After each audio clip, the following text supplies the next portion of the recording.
여러분 주위에 처음에는 몰랐는데 알수록 좀 너무 냉정하다라는 생각이 드는 사람이 있나요? 주위 사람이 아무리 옆에서 힘들다고 언지를 줘도 눈치를 못 채는 건지 아니면 일부러 못 챈 척 하는지 그런 거 모르겠는 그런 사람 있지 않나요? 그런 이성적인 매력에 끌려서 나는 정과 마음을 베풀었는데 나에게 돌아오는 거는 별로 없는 것 같아서 좀 너무하다, 좀 괘씸하다 이런 생각을 들게 하는 그런 사람들이요. 그런데 또 가끔씩 내가 했던 말 한마디를 다 한마디 다 귀담아 듣고 그리고 내가 했던 행동들도 다 기억해주고 그런 이야기를 내가 왜 했는지까지 파악해서 나한테 관심이 없는 건 아닌 것 같은데 라는 생각을 들게 하는 그런 사람들이요. 이런 사람들은 눈치가 좀 빠른 편이고 이성적이어서 리드도 잘하고 그래서 회사에서 진급도 빠른 편이고 반에서는 선동도 잘하고 또 막상 주위에 근데 또 보면 저 사람은 친한 친구가 없는 것 같다 라는 생각이 들기도 하고요. 주위에 만약에 이런 사람들이 있고 또는 본인이 내가 이런 사람이 아닌가 라는 생각이 드신다면 이번 영상을 통해서 이런 분들의 내면은 또 어떤 것인지 제가 설명해 드리겠습니다.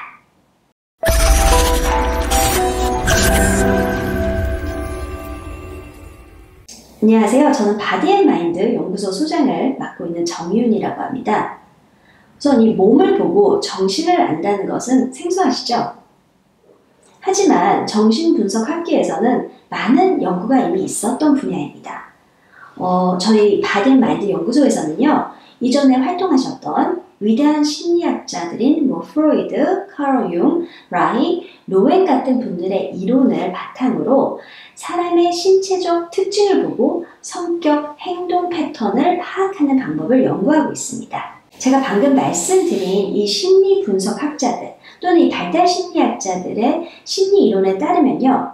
사람들은 우선 1차 성장기인 태아 때부터 6, 7세까지의 환경적인 요인으로 인해서 트라우마를 받는다고 하는데요. 이 트라우마가 직접적으로 우리 신체적 특징에 영향을 끼치기도 하지만 또 간접적으로는 이 트라우마로 인해서 생긴 버릇 때문에 이게 신체적 특징으로 나타난다고 하는데요. 이에 관해 많은 심리학 연구와 임상 사례가 있었는데 저희 바디앤마인드 연구소는 이런 논문들이나 이런 연구를 바탕으로 더 간단하게 5 특성으로 정리해서 알려드리려고 합니다. 저희의 연구 결과를 통해 내 주변 사람들을 이해할 수 있고 또 그들의 행동과 말을 더 잘 이해할 수 있고 그리고 또 내 자신에 대해서 잘 이해할 수 있도록 영상들을 제작해서 여러분들께 도움을 드리고자 합니다. 오늘은 5가지 성격 유형 중 3번째인 사이코패스형에 대해서 설명해 드리고자 하는데요. 설명해 드리기 앞서서 저희가 심리학 용어들을 사용하는데 몇몇 용어들이 좀 오해를 살 수 있어서 제가 먼저 말씀드리려고요. 저희가 쓰는 이 용어는 스키조이드, 오랄, 사이코패스, 마조키스트, 리지드 같은 용어들은 좀 부정적인 의미를 가지고 있는 심리학 단어이긴 한데요. 아마 여러분들도 영화나 미디어 같은 데서 이런 이미지를 보셨을 거고 그리고 아마 편견을 가지고 계실 거예요. 하지만 이 용어들은 정신질환적인 의미로만 쓰이는 건 아니고요. 약간의 그들의 성향 또는 그들의 재능이나 아니면 내면적 고통이 발현되는 방식을 나타내는 용어이니 오해하지 마시고 들어주시기 바랍니다. 자, 우선 이 사이코패스 유형은 성장기 과정에서 의도치 않은 트라우마를 통해서 형성이 된다고 하는데요. 아이가 나는 이용당하고 있다라는 생각이 들면서 생기는 트라우마입니다. 그런 생각이 무의식적으로 자리를 잡고 그에 반응을 해서 스스로를 보호하기 위해서 사이코패스적인 특징을 가지게 되는 거죠. 예를 들어서 부모님이 아이에게 재롱을 떨게 하고 잘하면 칭찬을 해주잖아요. 근데 문제는 부모님이 항상 아이에게 관심을 줄 수 있는 게 아니니까 칭찬한 후에 이제 관심을 다른 데로 옮기면 아이는 나 이용당했네 라고 느낄 수 있는 거죠. 왜냐면 아이들은 아직 어른들이 가지고 있는 사회적인 그런 인식을 하지 못하니까 부모님 입장에서는 아무렇지도 않게 했던 행동들이 아이한테 상처가 될 수 있는 거죠. 그래서 아이는 이제 이런 상황을 어떻게 이해하는가 하면요. 내가 무언가를 잘해야지만 사랑을 받을 수 있겠구나. 그러면서 본인의 니즈보다는 본인을 스스로 과장으로 포장을 한다고 합니다. 이런 성향은 유년기에도 형성이 되기도 하는데요. 약간 감정을 좀 주체하지 못하는 엄마의 관계에서 만들어질 수도 있는데 그 이유가 아이가 자기의 감정을 표현했을 때 아이의 감정을 엄마가 좀 포옹해주기보다는 엄마의 본인의 감정을 표현을 하는 기회로 만들어서 그런 상황을 경험하면서 아이는 엄마의 감정을 포옹하느라 본인의 감정을 없애버리던지 아니면 감정이라는 것 자체에 대해서 의심을 하면서 더 이성적이게 되려고 한다고 합니다. 그러다 보니까 결국에 인간관계에서 사랑이나 감정보다는 냉철하려고 하고 서로 이해관계만 잘 파악해서 관계를 리드를 할 줄 아는 그런 사람이 되는 그렇게 되도록 영향을 끼치는 거죠. 자, 우선 사이코패스 유형은 유형의 신체적 특정을 설명해 드리자면요. 우선 사이코패스는 좀 얼굴과 몸이 역삼각형이 많아요. 좀 어깨가 넓은 편이고 하체보다는 상체가 좀 더 발달되어 있습니다. 사이코패스는 눈빛도 중요한데요. 두 가지로 나뉜다고 합니다. 항상 사물과 사람을 관찰하고 의심하는 눈빛을 띄우고요. 흔히 말하는 이제 썩소가 있는 거죠. 그리고 사이코패스는 상대방을 잘 파악하기 위해서 또 관심이 많이 있는 듯한 표정, 또 유혹하는 표정을 짓기도 한다고 합니다. 도널드 트럼프나 레오나르도 디카프리오 같은 사람들이 약간 사이코패스 유형인데요. 사진을 보시면 알겠지만 이분들은 약간 몸이 역삼각형이죠. 또 표정에서도 이 사이코패스 특징적인 부분이 좀 보이실 거예요. 그리고 이 사이코패스들의 성격적 특징을 제가 설명을 해드리자면요. 우선 사이코패스들은 좀 타고난 리더들이라고 할 수 있죠. 왜냐면 그들은 주변의 모든 사람들과 상황을 컨트롤하는 능력이 뛰어나고 사람들이 무엇을 원하는지 잘 파악을 하기 때문에 거래를 무척 잘하죠. 그래서 그들이 리드가 되면 뛰어난 효율을 보이기도 합니다. 그래서 사이코패스 중에는 기업가, 정치인 그런 분들이 많이 있습니다. 단지 사이코패스들은 기본적으로 자신이 이용당하는 것에 대한 좀 큰 트라우마이기 때문에 고통 속에 있는 사이코패스들은 이용당하지 않으려고 자신이 반대로 사람을 이용하려고 합니다.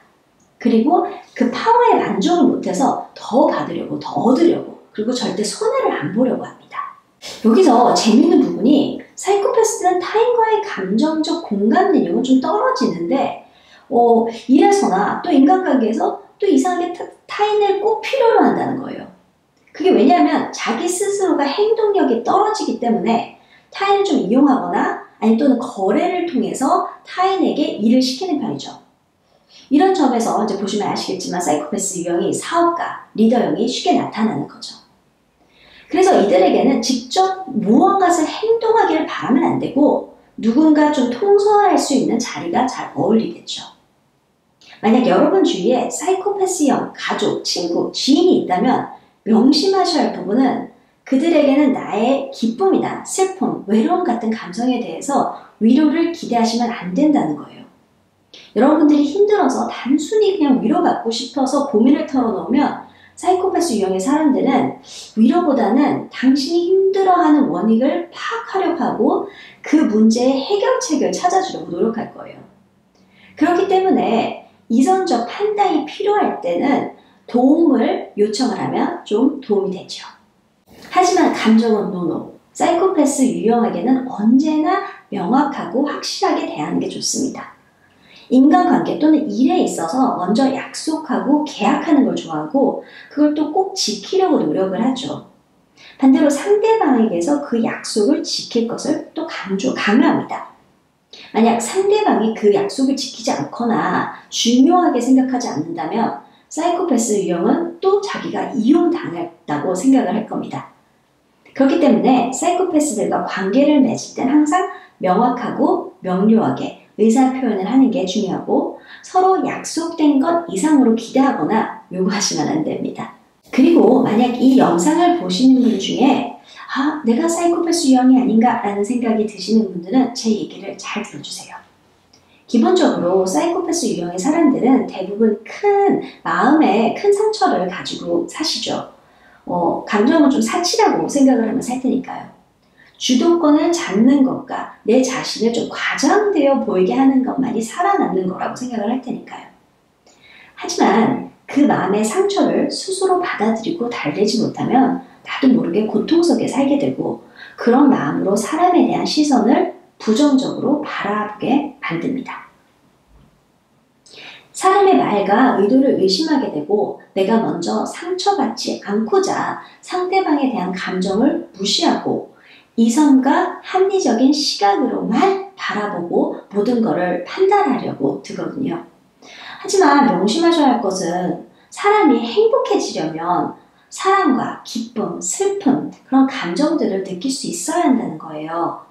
그러기 위해서 우선 긍정적인 마음으로 내가 가지고 있는 사람들에 대한 이런 통찰력, 능란함, 선한 역량 이런 걸로 관리를 좀 하시는 게 좋으실 거예요. 사이코패스가 만약에 자신만을 위해서 한다면 정말 우리가 아는 그런 사이코패스가 되기도 하지만 선한 영향력을 발휘한다면 그 어떤 유형보다 효과적으로 잘 해결하고 또 긍정적으로 어떤 것들을 발전시키는 데 뛰어나거든요. 그러니까 여러분들의 선한 영향력을 미치다 보면 인간관계 그리고 일에서에서도 크게 성공하실 겁니다. 저희가 구분 지은 이 5가지 성격의 특성들은 모두 장점과 단점을 가지고 있어요. 같은 성격이 어떤 상황에선 장점이 되기도 하고 또 어떤 다른 상황에선 단점이 될 수 있잖아요. 말이 많은 성격의 사람이 좀 사교적이라서 칭찬도 받지만 또 구설수에 오르기도 하고 또 말이 없는 사람은 사교성은 좀 떨어지지만 신중하다는 평판으로 사람들의 신임을 사기도 하잖아요. 그러니 자기 자신을 먼저 받아들이고 본인이 가진 성향을 이해하는 것이 심리학에서는 가장 첫 스텝이라고 봅니다. 각 성격의 단점만을 부각시켜 탓하거나 자책하거나 특히 무조건 엄마 탓이라고 하는 것은 삼가해 주셔야 될 것 같아요. 왜냐하면 성향 중에 더 좋은 성향도 없고 더 나쁜 성향은 없어요. 이 성향을 잘 파악해서 그 부분에 힘을 실어주면 훌륭한 자식들, 행복한 배우자들, 만족한 내 자신을 찾을 수 있습니다. 나일 때가 가장 아름답다는 말 있죠? 이 말을 이해하려면 우선 어떤 모습이 가장 나인지 아는 것이 중요합니다. 그리고 그 부분을 발전시키면 드디어 나다운 위너가 되실 겁니다. 이번 영상에서 5가지 성격 중 3번째인 사이코패스에 대해서 간략히 설명해 드렸습니다. 다음 영상에서는요, 4번째 성격 유형인 마조키스트에 대해서 설명을 해드릴 예정입니다. 앞으로 저희는 여러분들의 자신과 나의 주변 사람들을 좀 더 논리적이고 과학적으로 이해하고 발전시킬 수 있도록 더 많은 콘텐츠를 제작해서 소개시켜드릴 예정입니다. 이 영상이 도움이 되셨다면 구독과 좋아요 부탁드리고 댓글에는 궁금하신 점 물어봐 주세요. 끝까지 지켜봐 주셔서 감사드리고 이 영상이 여러분들에게 많은 도움이 되었길 바라겠습니다. 감사합니다.